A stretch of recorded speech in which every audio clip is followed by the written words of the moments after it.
So again, my name is Matt Hitchings, this is Dana Copeland, and so we're from Fisher & Paykel Healthcare. And so we've got a range of different therapies. So I've got a Neopath resuscitator here, and we've got bubble CPAP, and we'll do high flow.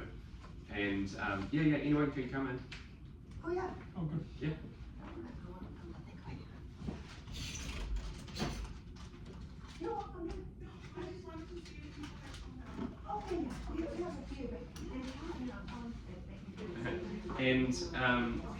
And so, but what we're going to do is just start off looking at like delivering respiratory therapy, and really where that starts is going to be in the delivery room with resuscitation.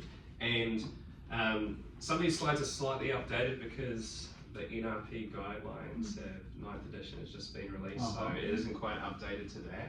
But just in basic principle, we when doing resuscitation, we'd usually use 2 different pressures, the PIP and the peak, and we really want to have these pressures consistent. We don't want to have them too high as to cause a pneumothorax, but we also want to be able to provide pressure high enough to actually support the baby's breath.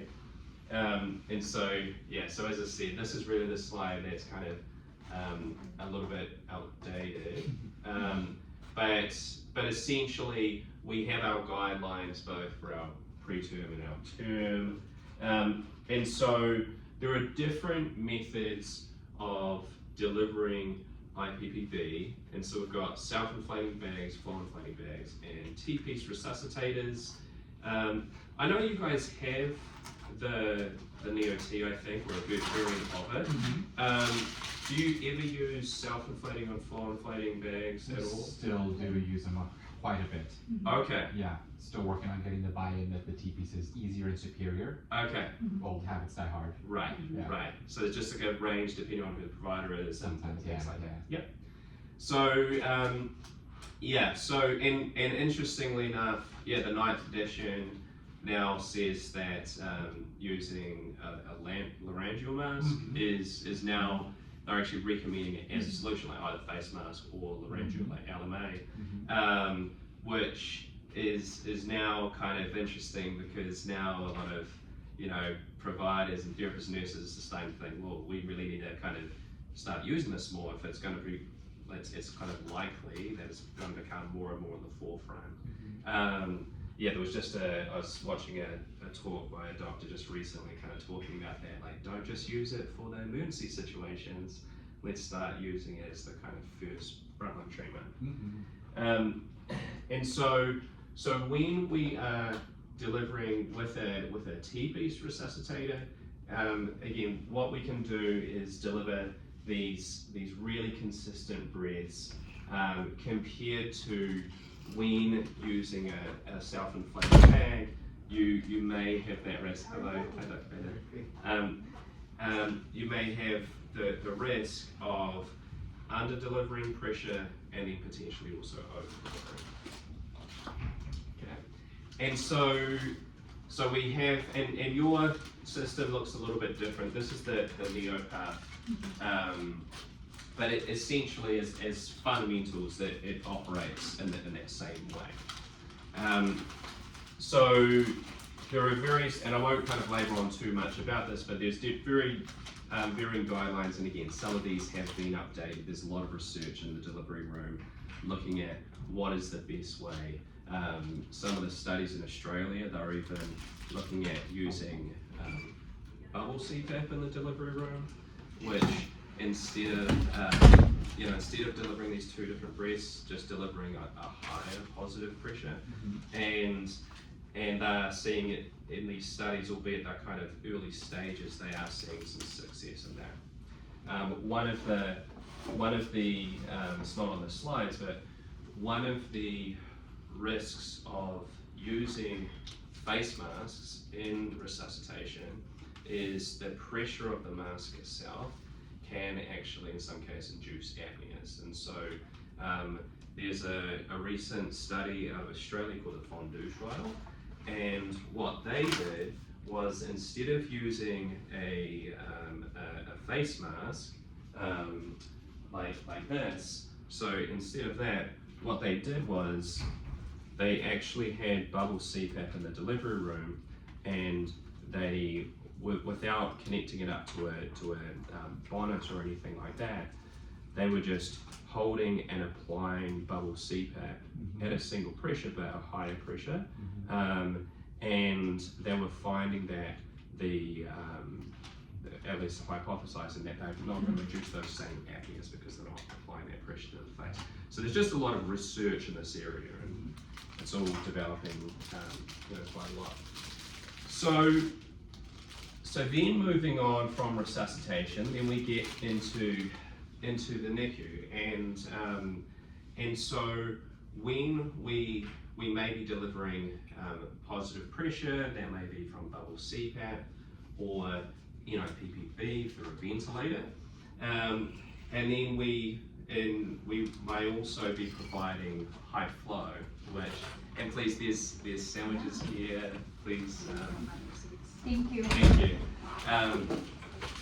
So when we're in the NICU, so we've got pressure interfaces that are designed to deliver CPAP pressure. We also have flow interfaces which are really designed to deliver high flow therapy or flow therapy.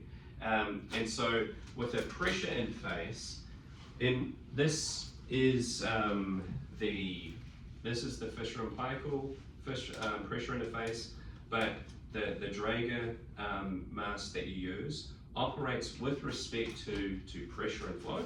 It operates in the same way. Essentially, all pressure interfaces have three core principles or elements of the interface. Number one is they have to have large bore tubing. And that's because, and it should be roughly the same size as the ventilator tubing that we are delivering it from. And that's because we want all of that pressure to be able to go through and reach the baby without pressure loss. Number two is we need to have 100% occlusion of the nares. Anything less than that, we're going to have pressure drop. And then number three, which goes hand in hand with 100% occlusion, is we need to have the baby to be able to exhale back into the interface with a very low work of breathing, because we don't want the baby to have to drop their mouth open, because otherwise we're going to get all that loss there. And so again, the Draeger CPAP mask you use in this way is the same. There's a very short distance, essentially, from where the baby's breathing out to the point where the expiratory limb is connected, and that's all they need to breathe out to get to. So babies can, you can use a chin strap, we keep the mouth closed, and the baby's not going to have work or breathing issues breathing back into the interface. Okay. So then we have flow interfaces, and these are designed to deliver flow rates, typically high flow or low flow, and these are intentionally designed to be unsealed. We want to have a gap, because with high flow, for example, one of the primary mechanisms is the washout of dead space, so we want a space for that washout to go outside of the prongs. And these also have narrower tubes, and so I'm about to talk some of the downsides of narrow tubes with respect to pressure, but with respect to just delivering flow rates, it's fine to deliver high flow through narrow tubes. Okay. Now, one thing which, and I'm glad to understand that you guys don't use cannulas a lot here for CPAP, but if you look at a RAM cannula, it's actually designed for high flow. In fact, if you look at the user instructions, if you look on the website, there's no mention of CPAP therapy or any IPPV. It's not FDA cleared for CPAP or anything. And so what happens is it doesn't have any of those three elements. So number one is you can see, instead of having large bore tubing with low resistance, it has very small bore tubing with high resistance. And then number 2 is we have usually 60 to 80% occlusion of the near, so we have kind of leaks out of there. And then the third piece of it is, if you imagine a neonate trying to exhale, like even if we were to use something like a cannula to fully occlude the nears, right? You can imagine the effort that it would require for a neonate to breathe back into these prongs across all of this distance with pressure coming in on the other side. So it's physically impossible for a baby to exhale back to the expiratory limb.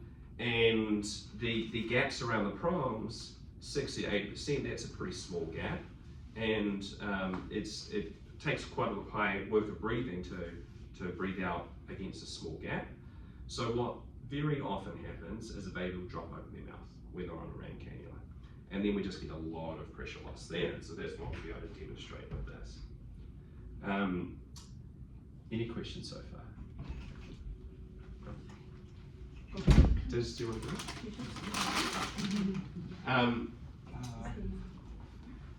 So then we think about the actual setup of the system. And so a CPAP, and again, just like your Dragus today, they have 2 tubes. They're designed for a double limb system. Whereas when we use a cannula, we actually connect them to the Y, and then this is actually designed for a single limb. Now, intubating babies, we also use a Y, but the endotracheal tubes don't have the same resistance, so we don't have the same kind of issues. So then, and I'll come back to the presentation. In fact, we'll probably start the presentation now in terms of actually showing you how that pressure looks, and then we'll kind of go on to the studies after that. So the first part is what this here is. This is just a flow driver. So this is just, instead of having an air source from the wall, and I can show you my flow rate here, and it's a little bit noisy. And so what I can do is I have my resuscitator. This is called the Neopath. Okay. In fact, before I do that, so I'm just gonna calibrate it here, and okay. So I've got it reading at about 20 centimeters of pressure. Yeah, that'd be great. Thank you. And then I've got it reading at about 5 centimeters of pressure here, okay? And so then I'm going to connect up my mask here. And real quick, I'm going to share with them Oh what yes, this please, is, please. because they weren't here when we were Yes. chatting about this earlier. So we call this baby LIV. It stands for Lung Inflation Visualization. And so this is a simulator that initially they showed us these simulators that our engineers use in New Zealand to test all of our products and test different therapies for outcomes. And we found that this is a really good educational tool. So they started making these for us to utilize in this capacity.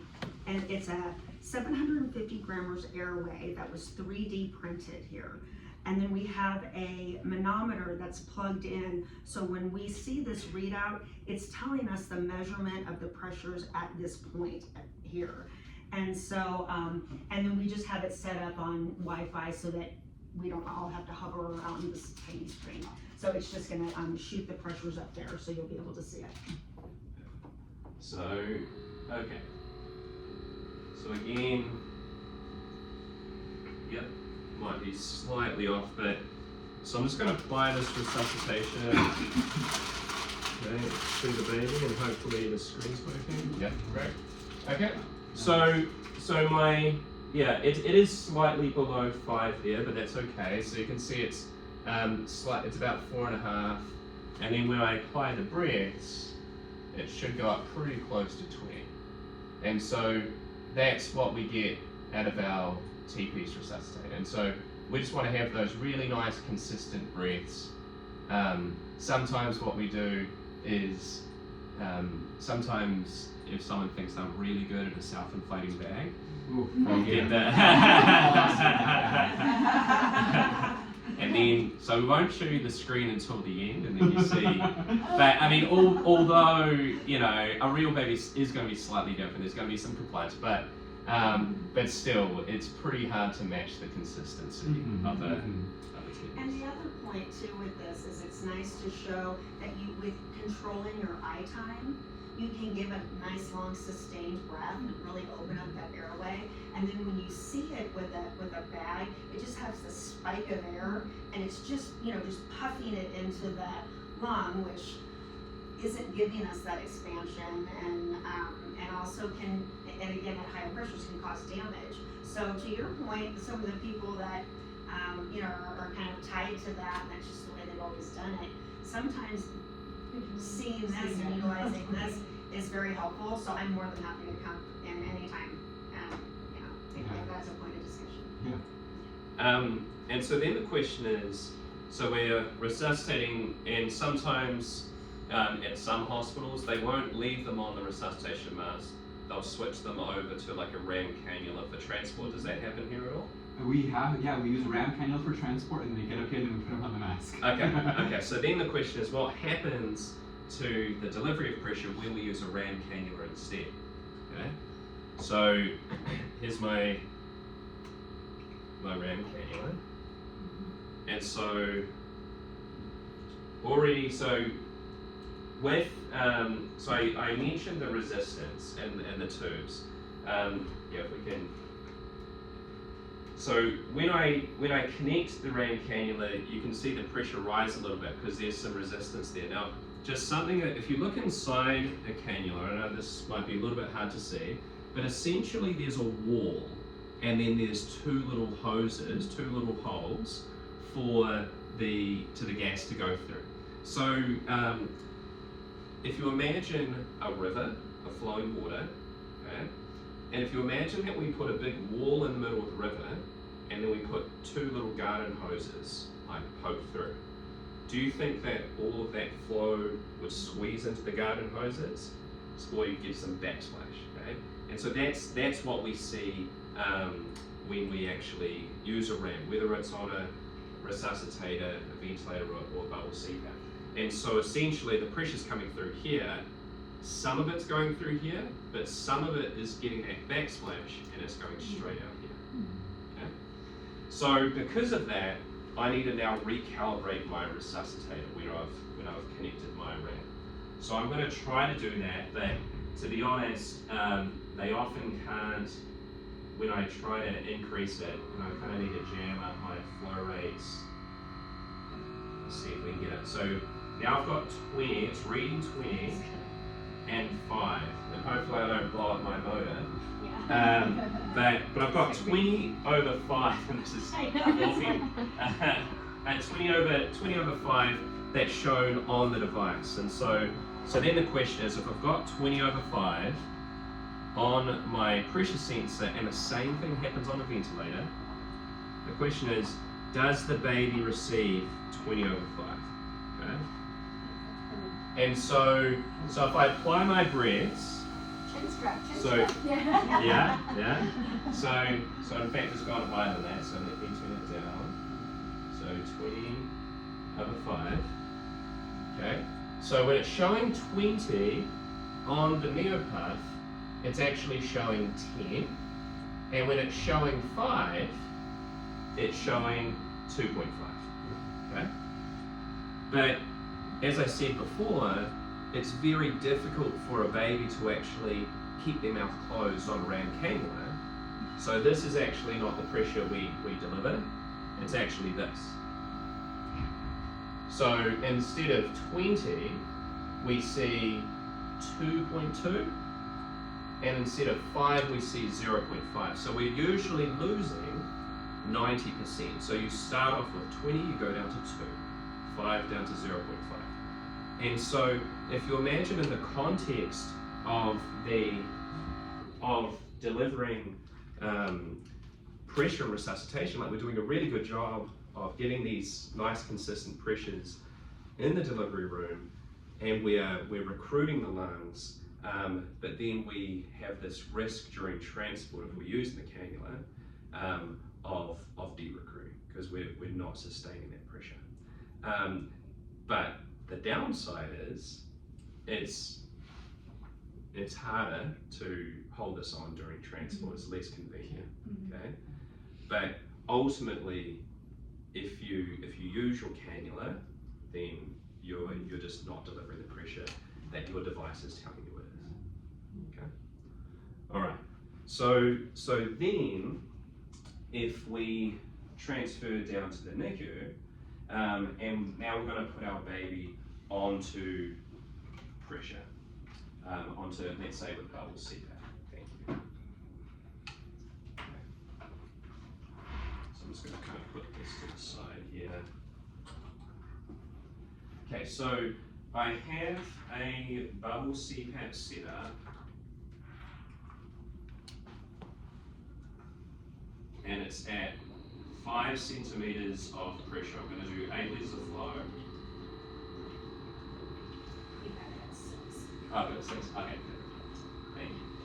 So we've got 5 centimeters of pressure. Okay. And then what I'm going to do is I'm going to connect it up using my FlexiTrunk CPAP interface.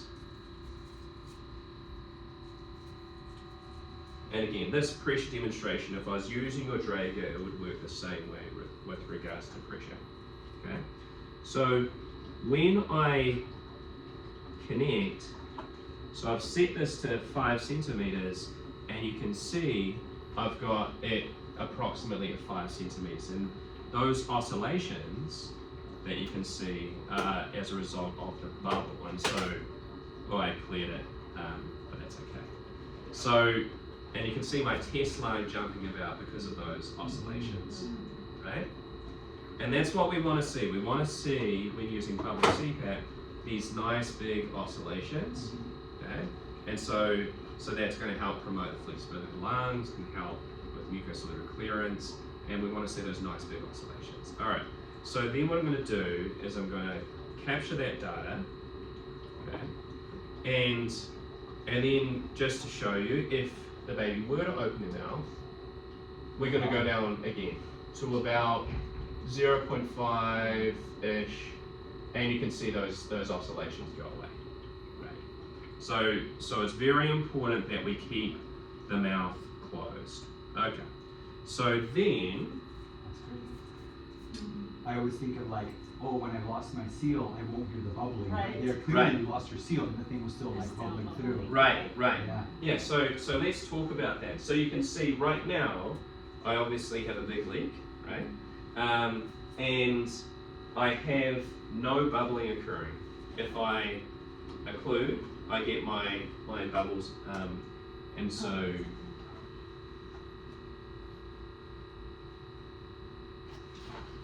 longest password. I know they make us do the longest passwords. And so the reason why we don't see bubbling now is because the pressure is coming through from here, and gas goes to the path of least resistance, right? And so the path of least resistance is going to be the mask with prongs coming up here. And because we've got 5 centimeters of pressure here, the gas is not going to go back here. That's why we don't see any bubbles. If I block it off, the gas has to go back here, right? So then the question is, again, what happens when we don't use a CPAP interface and we instead use the RAM cable? Here's my white hat. Oh, that's fine, we leave that one. Thank you. So we're going to connect our wire. Okay. And then the first thing you see is bubbling, Yeah. right? And so the reason why you see bubbling on a RAM cannula is because, again, the same way, the pressure comes in, comes the wire, goes to path of least resistance. So now the path of least resistance is back here. So you're going to get some amount of flow going through here, but you know that it's not going to be the flow rate that you've set on your flow meter. So you don't, so really sometimes when people think about RAM, they're like, well really it's kind of a little bit more like a high flow, because you're going to see the pressure is going to be very low. But the thing is, it's unknown high flow. We don't know how much flow rate's going through here. We also don't know how much pressure is going through here. So it's very deceptive, obviously, because we've got bubbles here. And then if you were to put this on a ventilator, you would not get a patient disconnect alarm. Okay, so keep that in mind. And so so I've got this size to approximately 60 to 80%. And again, when I've got it still set at 5 centimeters of pressure, I'm down at about 3.5. And you might think, well, that's not too bad. It's a little bit less than 5, but not too bad. But again, this is with the mouth closed. This is the actual pressure that you get. So with the mouth open, you can see, even though your bubble is bubbling away, you're not getting any benefit of the bubbles. You need to have those 3 elements of the interface to actually get that pressure come through. And in this scenario, we would not want to use a chin strap because we're going to force this baby to try to exhale all the way back against here. So, you know, obviously, right. Oh, one more thing. So you can see I'm down at about 0.5. Can you please, let's titrate to effect. So let's say we know that RAM doesn't do a very good job. Do you mind jamming that up to 10? And even just pump the flow rate up. Go all the way to like 10. So you can see we've gone up marginally, but the fundamental problem still happens where we're trying to drive it through that Y, but it's just turning around and going back to the bubble and not to the band. All right. What are your thoughts on that? Chin strap makes a huge difference. Yes. Like, don't think of it Yes. as rescue. Right. Think Right. of it as like a part of CPAP. Right, That's, right. That's big. Yeah, and you know, to be fair, it's like not every baby, some babies are going to keep their mouth closed on CPAP, but and sometimes people will use a pacifier to see if it'll just hold, and that's going to do the same job. If the baby's holding it, then that'll work just as well. But yeah, there's a lot of hospitals that will just kind of default. They'll be like, hey, let's put chin straps on just for that assurance. And you know, there is certainly some training, as silly as it sounds, needs to be done with chin straps. I mean, it's not meant to ratchet the mouth shut. It's meant for those itty bitties who just don't have the neck musculature to keep their mouths closed, and you know, they're laying their mouth gaping open. So you're just trying to give it that support. So I always say, you know, when you pull on it, you should see some, some slack, or you should be able to stick your pinky finger in there, because you don't want it so tight that if you pull on it, it's because obviously, you know, we want baby to be able to, you know, yawn or, you know, whatever they need to do. And I'm just going to bring it back. I just want to have some data on the screen first, just to have a comparison for the RAM, because I forgot to save it. And it's going to, okay, so this is, yeah, my 0.5 that I'm getting at 5 centimeters of pressure. So I just want to have that saved. And then when I press this, it's going to zoom everything out. But you can see that's the pressure for the RAM. Okay, so then the question is, what happens if instead of delivering pressure through a RAM, we deliver high flow? And we can do it, I mean, RAM can be used for high flow, Vapotherm can be used for high flow, obviously, and then this is our Optiflow Junior cannula, which can also be used for high flow. So with one of the things about this, so I'm running it all off this humidifier system, which is the 950, and that's what, if you may have seen it, it was being evaluated about a month ago. And one of the big advantages of this system is we can actually, using the same circuit, go from bubble CPAP or ventilator CPAP straight to high flow. So it means that, let's say, if you are trying a kid and you think maybe they're ready for high flow, the current practice would be, we'll bring in a whole new pole, new circuit, new everything, and then the baby doesn't fly, and then we're putting them back. So with this system, we can actually very easily just use the same system, use the same bubble pole you're doing, and run high flow that way. So that's what we're going to do now. And so I'm just going to borrow this little adapter here. And so now, I already have the adapter. And so now, so I think Dr. Carter, you said 4 liters is typically what you would start off with. Okay. And so when using high flow,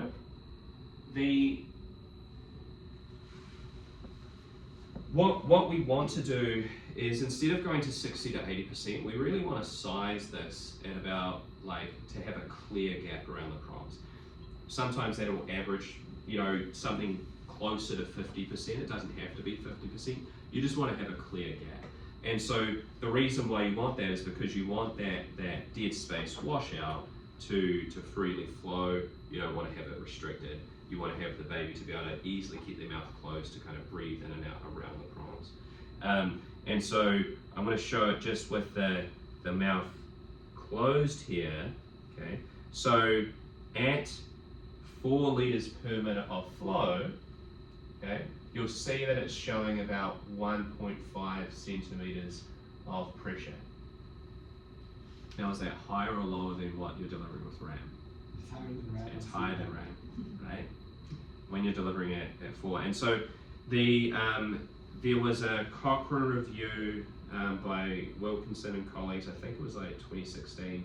They looked at 6 randomized control trials with high flow in the NICU, and they looked at the different flow range. I've got a slide on it, and they found that the starting flow rates in these major studies, all in post-extubation, they started between 4 to 6 liters per minute, and that's the basis of our recommendation. We say high flow for neonates should be started between 4 to 6 liters per minute. So if I was to increase this up to 6,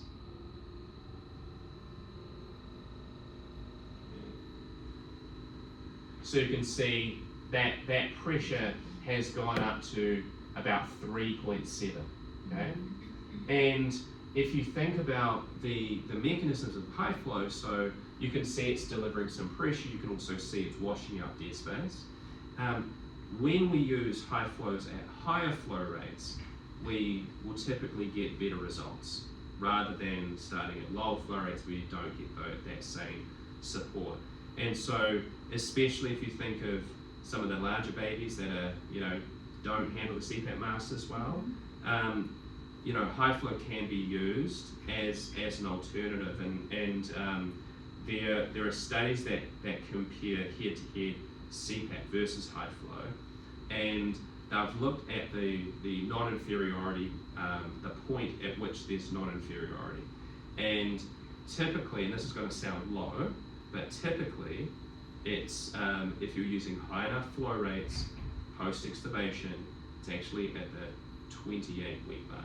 So that was from the Cochrane review. That's what they were looking at. If you have 28 weeks gestational age, and that sounds pretty crazy, I'm sure, but that is when high flow can be non-inferior to CPAP over a broad range, obviously not for every patient.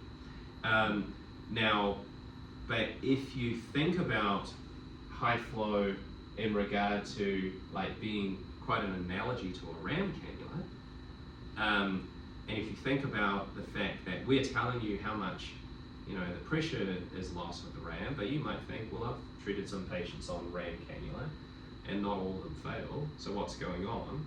So really with RAM cannula, the actual therapy is much closer to high flow. So then you start to think, well, that 28 weeks probably makes a little bit more sense, because it's typically the more stable, the older babies that do a little bit better with RAM, but they're not, obviously we're not delivering pressure, so they're not really benefiting from the pressure, they're benefiting from that flow rate. So that's the high flow piece of it. Any questions on that? Okay. Cool. And then I was gonna go back to the slides. Was there anything you wanted to? No, not that I can think of. So you have all this dead space with this cannula, right? And Right. this is different. This you don't have all that Well, this kind you know, of cannula. well, fundamentally, like this. So this is our high flow cannula. Mhm. So when you're delivering high flow, then you don't get the same downsides. Right. And so there is going to be some instrumental dead space, but when it comes to high flow, it's kind of calibrated to deal with that. Whereas when you're trying to deliver pressure, because the device itself and the same, if we had a ventilator, if we had one of your ventilators in the room, we'd be able to show you the exact same thing as what I'm showing you with the Neopath.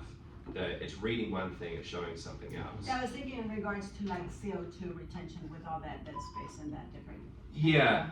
So it's because the baby is not breathing like back into it. Right. That's kind of why it doesn't have that same challenge. But ultimately, this is our product. Mm-hmm. If you were to connect this to and use it on bubble CPAP or a ventilator, it would work the same exact way as this, because ultimately there's nothing special about a RAM cannula. It's simply a cannula that people connect to bubble CPAP. When we do this setting, I can show you all the same things. As long as we have the same size prongs, we would get the same exact results.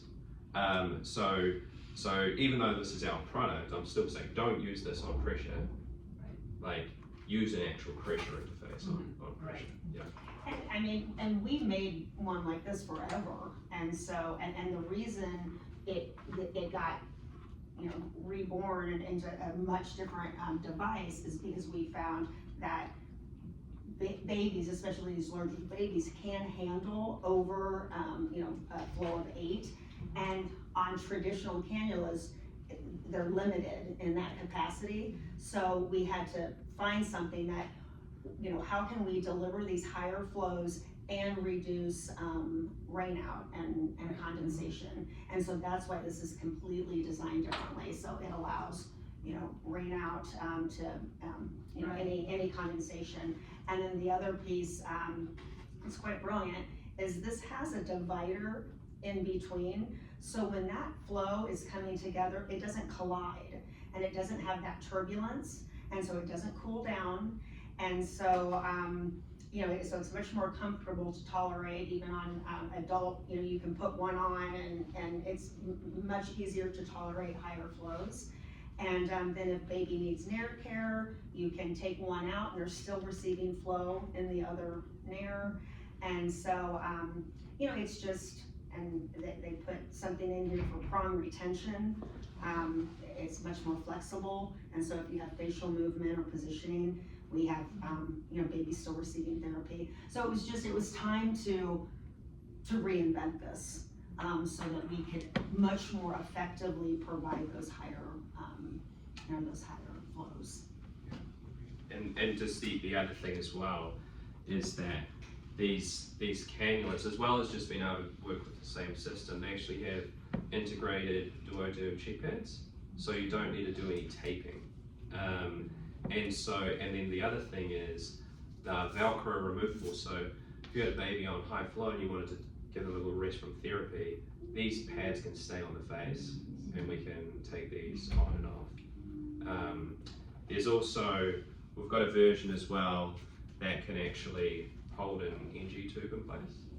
So again, you can do that without taping. So it's just like less pulling on baby skin, basically.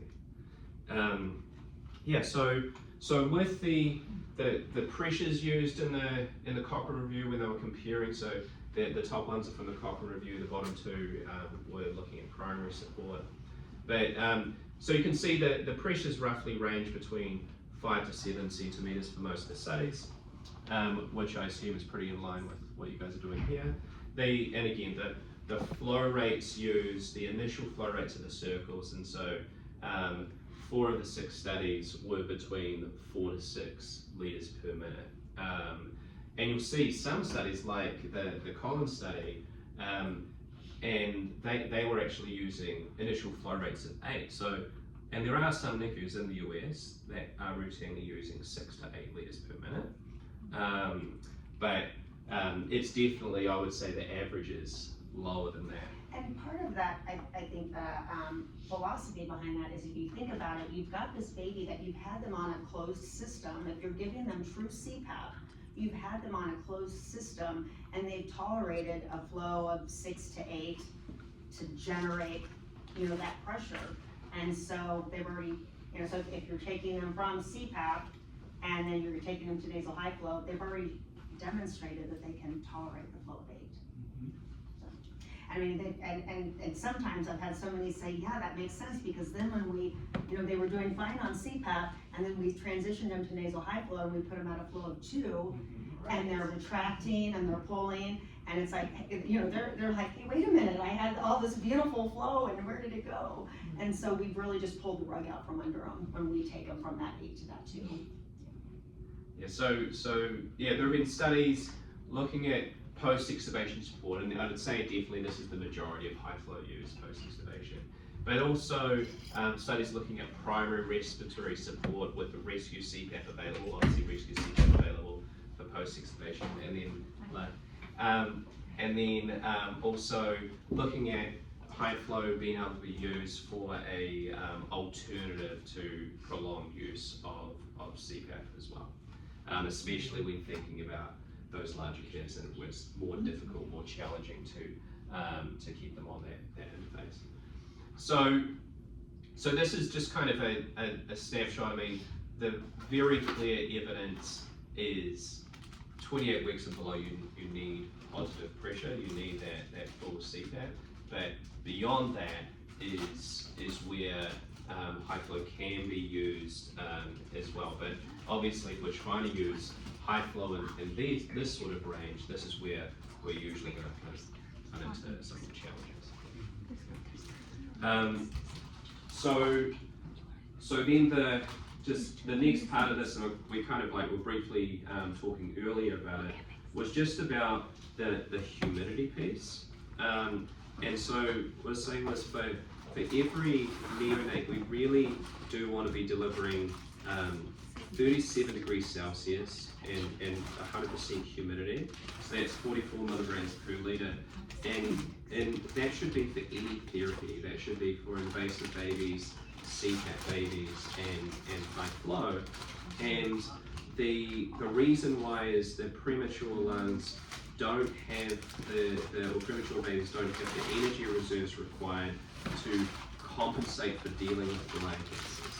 And so if we are being forced to turn down temperatures to reduce humidities on our humidifiers, on our high flow devices, because of rain out, then that's going to have the benefit of reducing rain out, of course, but it's going to have the cost of not delivering that optimal humidity to the baby. So, and that can impair their mucociliary tract.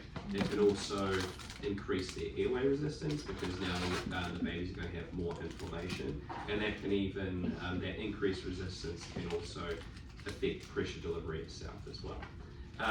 So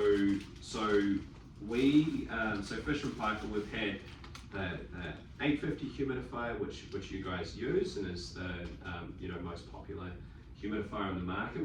That is actually 25 years old now, and we've just recently come out with the new 950 heater that you can see here, and so with this heater, we wanted to find a way to really consistently deliver the humidities that babies need without the rain out challenges. And out of everywhere in the hospital, the NICU is the most challenging environment for rain out. And there's a few reasons why, but one of them just simply is that we are dealing with multiple environment temperatures. So we've got a baby who might be in the isolate at a warm temperature, we've got the room temperature, and then there's, sometimes we've got colder rooms, we've got baby goes into kangaroo care. There are all these changes, and in the case of an isolate, you've got a humidifier circuit that has half of its way outside and half of it inside. And so the way the humidifier tries to avoid rainout is by keeping the temperature inside the circuit very, very consistent. And it's really hard to do that when we're dealing with multiple temperatures at the same time. So with this breathing circuit, it has a dark blue line that's very tightly wrapped. That's the heater wire coil, very tightly wrapped. In between that is, you can see that those clear bubbles, and those are an air insulator. So essentially it's kind of like double pane windows, just to prevent the cooling environment from cooling down the gas inside. And then the last element, apart from the fact that you see no temperature probes, so those are all integrated, but and the fact that it's nearly 6 feet long. But the last part is going to be, you can see we've got this little divider here. And what this does is it allows the humidifier to independently send power to this section and this section. So in the case of a baby being on the open environment, to keep the temperature consistent, we probably want to have the same amount of power here and here.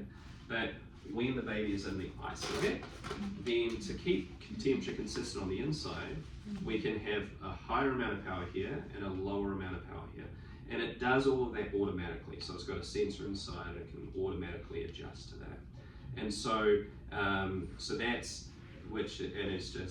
it's just a game changer when it comes to, you can leave everything at 37 degrees Celsius. You're not having to turn it down. And the one caveat to that, because I just said you're not having to turn it down, the one caveat is, so everything I showed you before with regard to pressure is the same with your interfaces today. So the Draeger interface you guys have today, it's all the same in terms of pressure. But in terms of the other elements, which is humidity and also ability to deal with preventing skin breakdown, that's where the devices differ. So in regard to humidification, so inside this tubing itself, it has a semi-permeable membrane which essentially allows humid gas, as it passes through it, it allows a small amount of humidity to evaporate, so the gas becomes slightly drier. Because anytime you have a non-heated circuit or non-heated part of the system, there is going to be a temperature drop. And so by allowing a small amount of humidity to escape, it means that as that temperature drop occurs, you're not going to get rain out here. Now, when using when our heater was tried with your interfaces that you have today, we were getting rain out, so we had to turn them down to 31 degrees. Over at other hospitals like Las Palmas, they use this interface with this heater, and they never turn it down. They're always like 37 degrees. The other part is for high flow, and again, we do want to deliver for the neonate 37 degrees Celsius at all times. And again, with the current interfaces you guys have today with high flow, the flow rate and everything is the same as this, but it's the humidity that they don't have that semi-permeable membrane. And so if you left it at 37 degrees, that's when you see that kind of drips all the way at the end. And outside of the humidity, as I mentioned, there's a lot of like training that we do, and Dana more than me, like as an expert of really doing training on both RTs and nurses and providers, if they want to be able to really get good at setting these up in a way that helps prevent skin breakdown. It's something which takes a long time, takes a lot of training, it requires dedication, but there's, like, for example, there's a hospital in San Diego. They have 7,000 births a year. They're a big level 3.